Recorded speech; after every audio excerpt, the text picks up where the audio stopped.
Hello and welcome to Liberty Explored. This is Isaac. I am Liberty Explored guy, and today we're going over a video from Bob Proctor doing an interview where he discusses, do you know who you are? And I think there's something here for everybody. This is getting kind of deep into epistemology and ontology. This is trying to understand yourself might be one of the hardest things that we do in this life. So there's something here for everybody. Let's get into it. I met a man here in Toronto. He was one that originally got me involved in studying this, Ray Stanford. And he told me if I didn't like the results I was getting in my life, that I was going to have to change me because they were my results. And he said, if you're going to change you, you're going to have to find out something about yourself. And that seemed to make sense. I don't think it was an earth-shattering idea. It wouldn't give anybody a brain hernia, but it made a hell of a lot of sense to me. So I started to study myself. I found most people don't know who they are. They really don't. What do you mean? I mean, I know my name, I know my age, I know where I live. Yeah, that's not what you, else though. is there? You know, that's what just size, it. If you ask the clothes average person who they are, they'll give you their name. They'll say, I'm Bob Proctor, but I'm not. Bob and Proctor are two words. My parents give them to me. They're called names, but it's not me. It's my name. Then somebody will say, well, this is me, but this isn't me either. It's my body. Like, you never phone down here to the studio and say, body won't be in today. It's sick. Okay. You know, we don't say am hand or am leg. It's my hand, my leg, my body, my name. Who am I? Well, that's an interesting question. And I believe if a person will start to study that and look for the answer, they'll find it. See, I think we live simultaneously on three planes of understanding. We're spiritual creatures, we have an intellect, and we live in physical bodies. Okay. But because we lack awareness or understanding of who we are, we're totally locked into a physical world, and we let things outside of us control us. 95% of the population are reacting to life. They're not really living at all. Okay. And would you call that one of the barriers to success? Oh, there's no question about it. I think there's two barriers. Success is a funny word. Nightingale had a great definition for it. He said a person's successful if they know where they are, and they know where they're going, and they're progressively moving in that direction. He said that success was the progressive realization of a worthy ideal. Anyone that has a goal, and they're moving towards it, they're successful. Most people think that you're successful if you have a lot of money. Quite often you have a lot of money if you're successful, but it isn't. I wouldn't say Mother Teresa has a lot of money. Okay. No, but she's a pretty successful lady. So it's... okay, so that barrier to success... Well, there's a couple of them. Okay. I think there's two barriers. One is our conditioning. The conditioning that takes place in our subconscious mind from the time we're infants. All we can do is act and talk like the people around us. That's why we learn the language we learned. If there was 10 languages spoken in our home, we'd learn 10 languages without any trouble. There's usually one, and that's the only one we ever learn. And we grow older and we think, oh, I couldn't learn another language. We could learn 100 if we wanted to. You can do anything. But I think we're conditioned. We have a real strong conditioning, usually with not some very good ideas. And then that's the barrier that's inside us. The one that's outside of us is our environment. We have a tendency to act like everybody around us. And if you think about this, it doesn't make a lot of sense. Because if you study statistics, 95% of the people live their entire life and never live the way they want to live. Did you know that 95% of the population in this country, let's say in North America, the richest continent in the history of the world, they'll work productively, let's say for 40 of their 65 years, and they'll end up with hardly any money. Well, there's got to be something wrong. So there's not much... 5% of the people end up financially comfortable or independent. Are you trying to depress us, Bob? Because that's... No, actually, I think it's quite an exciting idea, because you see, the idea behind it is that anybody can win, anyone at all. But if we start studying these statistics, I think we'll arrive at the conclusion, geez, I better start thinking for myself rather than follow everybody. Most people, they get a job, they look around, they see how everybody else is doing their work, and they start doing it the same way. They should stop and think, I wonder if any of these people know what they're doing. You know, is there a better way to do it? But don't we have a need to fit in? I mean, we don't want to stand out. We don't want to get fired. We don't want to make waves. Exactly. Just fall into line. You know, take a number. Be like everybody around. You know, that'd be great in the animal kingdom. But human beings aren't supposed to live that way. I think we should make a few waves. We should maybe stand out, be different. Not for the sake of being different, Okay. but because we are different. We all think different thoughts. And I believe we should start to think and build images in our mind of what we'd like to do and then set out and do it. Okay. Emerson did that, Edison did that, Marconi did that, Samuel Morse did that, Buckminster Fuller did that. We could go on and on and on. Okay. They were different. They stood out. They made a few waves. Okay. You started with you saying you started with a search for yourself to try to find out more about yourself, and you were somewhat successful along the way. Well, I didn't start out like that in the beginning. I started out, I wanted to earn a lot of money. I figured if I had enough money, I was going to cure all my problems. I found that that wasn't true. I earned a fair amount of problems or money, and I seemed to have more problems. But I after working at this for a few years, I decided that the real answer is get to know yourself a little better. Okay. And I don't think you have to go off in the Himalayas and become a guru to. Okay. to do What that. what did you do to learn about yourself? You said you went around as many seminars. I as you attended could. seminars. Okay. I went and listened to different speakers who taught something about the mind. I think the answer is in our mind if we'll start studying and trying to understand our mind. Okay. Let me get back to you if I can. What did you learn about Bob Proctor during that study? Well, I learned that the biggest part of me you'll never see. It's non-physical. And what you see here in the physical body is nothing but the physical manifestation of the higher side of my personality. And of course that's true with you, and Nancy's on the camera. It's true of everyone. And what we have to study, I think, is how does this non-physical part of my mind work? What happens when I think? Where do thoughts come from? How was this chair built? Somebody had to think. Thoughts are everywhere. And we pull thoughts into our mind and we build pictures or images in our mind. Okay. What we want to understand is that's a non-physical side of ourself that's doing that. If I can build an image of something in my mind, I'm quite capable of building a physical replica of it in my world. So if I build an image of me as a happy, relaxed person, I can live like that. If I build an image of myself as being prosperous, I can become prosperous. So if we think rich, we will be rich. Is that what you're Absolutely. We're already rich, just short of money. saying?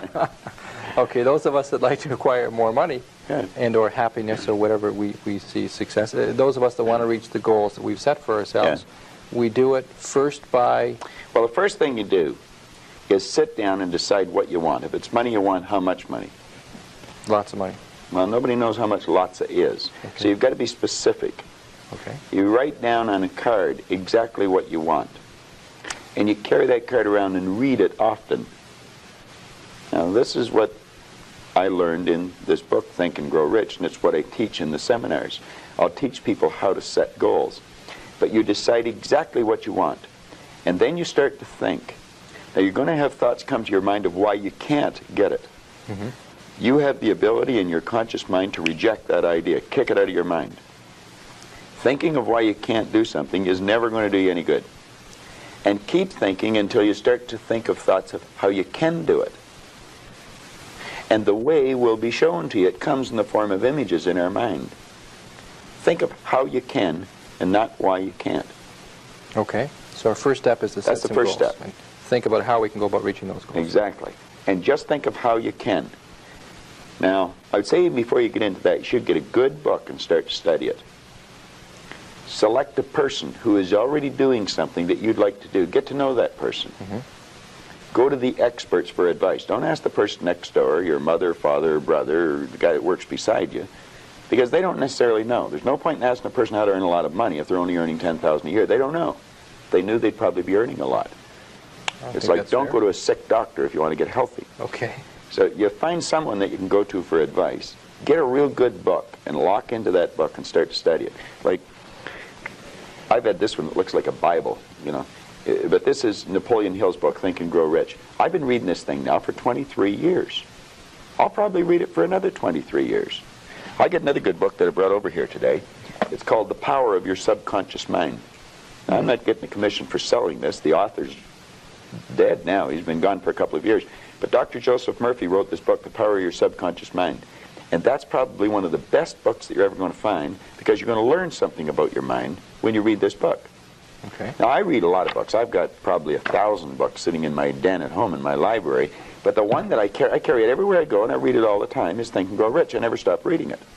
Now, where's the value for you to reread that and read it again? I mean, you must know it well enough that... I think I could probably recite it verbatim. But the secret is, I once read in a book where it said, when you read a good book through the second time, you don't see something in it that you didn't see before. You see something in yourself that wasn't there before. You see, when I read this, I create a greater awareness. Let me just read you one line out of here, 2 lines. Okay. Hill said, the missing link in all systems of education known to civilization today may be found in the failure of educational institutions to teach students how to organize and use knowledge after they acquire it. He went on to say that we should understand the real meaning of the word educate. It's not going to a brick and mortar edifice for 25 years. Okay. That's gathering information. You'll probably develop your memory, but I would question how well you develop your mind. And I'm not against education because I encourage my children to go to school, as we know it. Now, he said the word education comes from the word educo. And he says it's derived from the Latin word educo, meaning to induce, to draw out, or to develop from within. An educated person is not necessarily one who has an abundance of general or specialized knowledge. An educated person is one who has so developed the faculties of their mind that they may acquire anything they want or its equivalent without violating the rights of others. An educated person is the one that knows how to go and get what they want out of life without being selfish.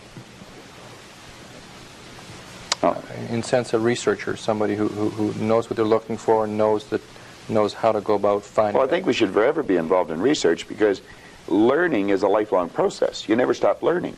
Education means to draw out from within. We're drawing on an infinite source. We've got deep reservoirs of talent and ability within us. We can learn to do anything. We have phenomenal powers. If we used our body like we used our mind, we'd probably just move our little finger. Okay. We don't exercise our mind enough. No. But we're not taught to. Kids in school should be taught, before the school year ever starts, to sit down. They should be given a blank report card and get them to visualize the marks they want to get and write their own report card. This is before school starts, first week in school. And then the teacher should say, now I want you just to concentrate on how to get that mark, and I don't want you to think of why you can't. And I want you to form the attitude that you're going to get it. Now, some people say that's not being realistic. That's being very realistic. That's following the success principles that go back 6,000 years in recorded history. That's how everything was accomplished. That's not engaging in fantasy thinking, in Hell, wishful thinking, in daydreaming we talk about. No. Well, that's where all greatness comes from. Greatness comes from fantasy. I would imagine that when Edison first saw the light bulb, he was fantasizing. But he kept fantasizing, and he built it into a theory, and then he built it into an image, and then he built it into a fact. Ah. I mean, when I was a kid, it was a fantasy to think of going to the moon. Mm-hmm. We've been up there with cars, playing golf. Okay, you mentioned in terms of success principles, attitude, this business of attitude. Attitude. It takes in the way you think, the way you feel, and the way you act. I'd have a difficult time really explaining attitude right just in a conversation. I used a board in the seminar, and well, I did an attitude seminar last night. We spent 3 hours dealing with that one subject, so to do it here in 3 minutes, I can't do it. I haven't learned how yet. Okay. Let's put it that way. I recognize it's difficult because we talk... You have to have a winning attitude, though, Tom. Okay. In human relations, we talk about the toughest thing with managing people. The toughest thing to deal with is their attitude. That's right. That's almost impossible. And that's the one thing when management falls down. But we can't change people's attitudes. Well, nobody can change another person's attitude. The only attitude we can change is our own. But you see, if management have the idea it's their attitude and we can't do anything about it, then they're not going to do anything about it. But if management arrive at the conclusion, yes, it is attitude, and let's teach the people something about attitude.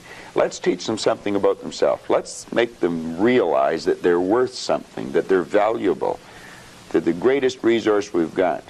Companies spend about 65% of every dollar that comes in goes back out on employees and wages and benefits, and yet management knows less about employees than anything else. They know more about the gadgets and the widgets than they do about the people. Okay, so your suggestion is we develop a winning attitude. Absolutely. Can you define that for me, first of all? What is a winning attitude? Well, if we can understand, let me digress for a second. The whole universe operates by laws, and there's a law of opposites. It's called the law of polarity. Everything has its opposite. There's a right and a left side. There's a front and a back, an up and a down, a hot and a cold, positive and negative, yin the yang. You know, well, you can think negative or you can think positive, but you can't think both at the same time. You're only going to think one way at the one time. And we have to train our mind to think or look for the positive or the good in things. There's good in everything. There's no such thing as no good. Car broke down on the way over to the station. There's something good about it. There's something good about it. Now, you may have to look to find out what it is. Okay. Yeah. But there's something good in everything. There has to be a positive and a negative for anything to exist. This is a really important concept. I think this is something that you'll find is totally disregarded by people that are subject to mass formation, and they'll just completely disregard anything good that those outside of their tribe think. If you display any of the qualities that go against the narrative of which they have collectively approved, then these people will never be able to see it. They'll never be able to see the good in things. And that's a type of psychosis. It's a type of delusion. And I think what he's bringing up here, this law of opposites, this is a deep, deep concept, and it really goes to the heart of ancient philosophy and Eastern philosophy. And so I really appreciate that he's bringing this up.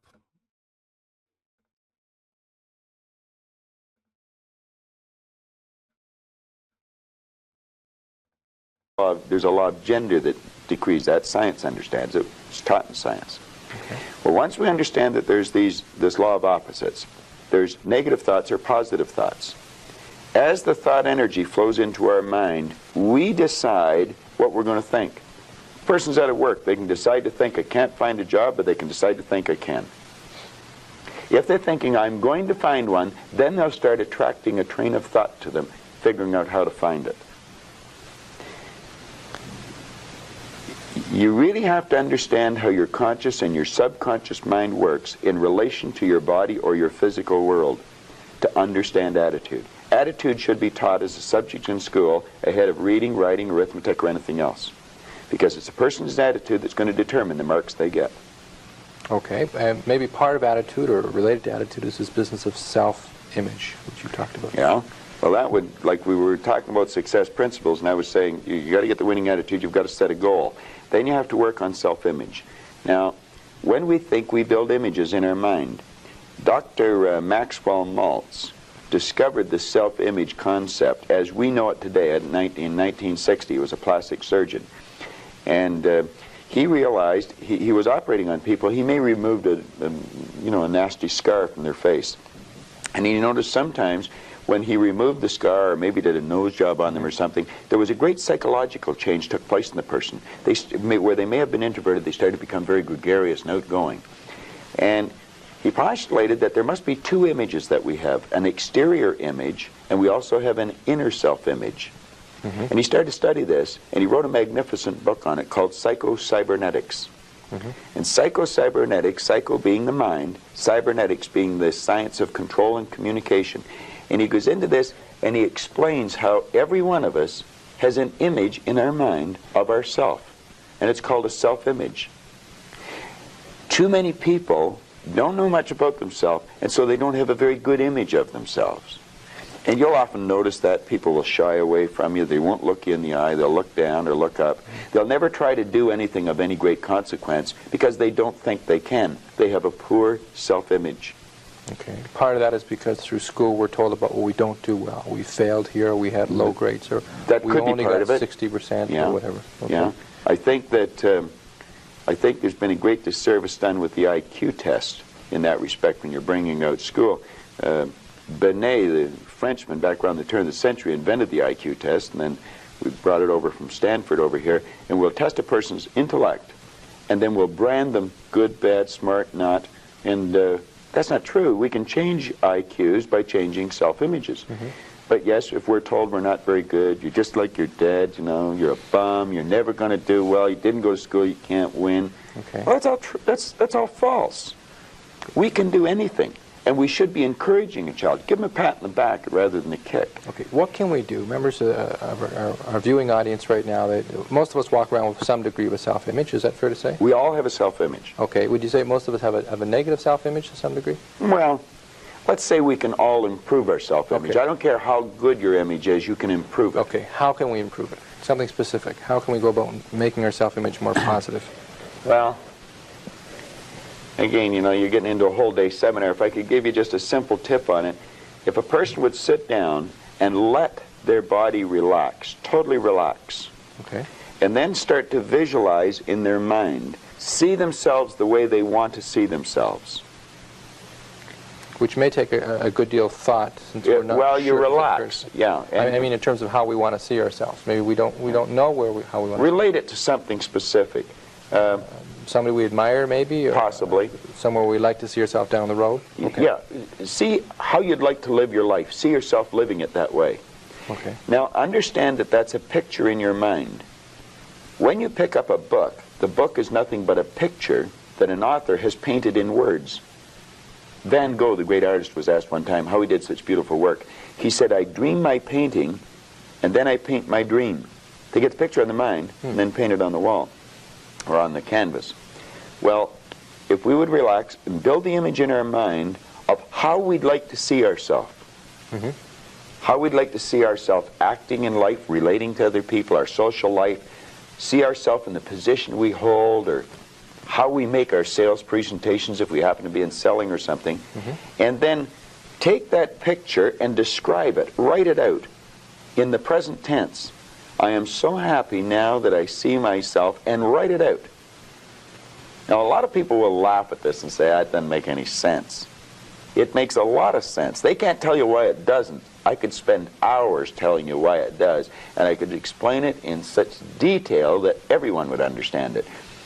But write out a description of how you'd like to see yourself. Start to read it, and read it, and read it, and read it every day. Carry it around and keep reading it.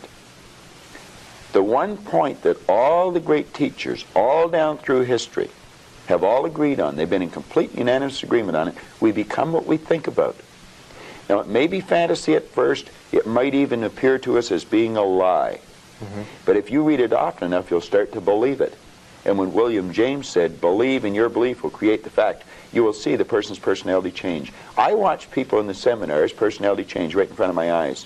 And all they're doing is starting to see themselves different. They're starting to think different thoughts. So our thoughts control our actions? Oh, there's no question about it. No, our thoughts control our feelings. Okay. Our feelings control our actions. All right. And we control our thoughts? Absolutely. Or we can control our thoughts? Control our thoughts, yes. Generally, though, one of our difficulties, one of our problems maybe, is that we tend to react to what other people will tell us, and we consequently get the negative thoughts, and then that affects our feelings, and then that affects our behavior. That's right. That's exactly the way it is. We read the newspaper. Doom and gloom's coming. We just accept it. Doom and gloom doesn't have to be coming. Do you know there's always been a depression for some people? I grew up with the idea that everybody went broke in the 30s. They didn't. Some made millions. I thought everybody went out of business. They didn't. Some people went into business. There's always a depression for some people, and there's always good times for others. Let's ask ourselves when we read something in the paper, do I want to get emotionally involved in that idea? If it's a negative idea, I don't want to get emotionally involved with it. I don't read the paper that often. I do, but not. I don't dwell on it. You don't get emotionally involved in it when you see other when an idea comes into your mind, whether somebody else tells you or whether you read it in the paper, we should reason with it. Ask ourselves, will that idea help me get to where I want to go? If it won't, reject the idea. Okay. All right. Bob, I appreciate it. Our half hour's gone by already. Went fast. Very quickly. Those that are interested in learning more about your philosophy of success, and I know you do give very specific tips on what they can do. If you want to see more content like this, please like and subscribe. This is Liberty Explored, and I thought this was an interesting video, partly because I know this isn't my normal content, but I'm really into this concept of knowing yourself and using principles of Eastern philosophy to look deeper and to understand language, to understand the mind, and how we're manipulated mind controlled. Government means mind control. We can break free by knowing ourselves and knowing that we are not the product of propaganda. We are not what the mainstream says we are. And we're definitely more than what meets the eye. So thank you for checking us out. Like and subscribe. See you next time.